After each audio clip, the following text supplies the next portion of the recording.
Hey, what's going on, everyone? We have another nutrition tip for you today, and it has to do with coffee and caffeine. Now, there's a lot of studies out there. You might have read some of them. They pop up in the paper, on TV. Caffeine's bad for you. Caffeine's good for you. Caffeine stimulates fat loss. Caffeine down-regulates your insulin levels. So don't put stuff in the fat storage. Truth be told, most of these studies are done with pure caffeine, just like pills or something like that. And we don't know the source of the caffeine. Sometimes they use coffee, but most of the time it's just pure caffeine pills. Most of us are not popping caffeine pills. If you are, just to get up and get moving, you might want to look at your lifestyle a little bit. Most of us are drinking coffee that has a ton of other benefits to it besides just caffeine. So take that in consideration with everything I'm about to say.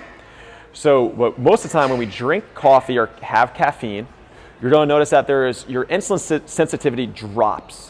All right, and that's not necessarily a bad thing, and I'll explain why it's not necessarily a bad thing. Sensitivity to insulin kind of dictates whether or not you're good at managing glucose. Glucose is just sugar.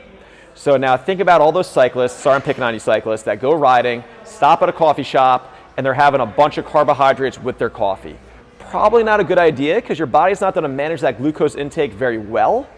Since the caffeine, what it does is it helps free up fatty acids in your body. That's part of what the energy kick is. So now your body needs to be able to use fat for energy, not necessarily the carbohydrates. So if we're taking a bunch of carbohydrates in with caffeine, our body can't really manage it that well. So if you drink coffee with breakfast or with lunch, try and have a lower carbohydrate meal. That's tip number one for you.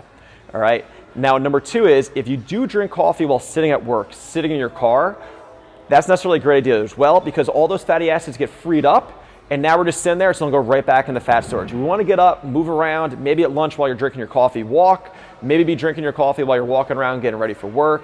That's why it's not a bad idea to have coffee before a workout, as long as you don't get sick from it, or some type of longer endurance activity, because it does free up fatty acids for energy. Now, also, take consideration another thing that you usually get pretty resistant to what caffeine does for you in about 20 days. So if you're one of those people that constantly is increasing their caffeine to try and get effect from it, you're not doing a good thing to your body. Your body's constantly down-regulating to it, as well as the other effects from coffee. So if you're someone who needs 5, 6, 7 cups of coffee, and I'm talking to one of my good friends right now if he's watching this video, that's a problem. Our body is now dependent on it just to be functional, just to free up energy, and we don't want that. All right, so take a look at your coffee intake. Let's see what time of the day it is. If you have any questions, please comment below. Talk to you guys soon.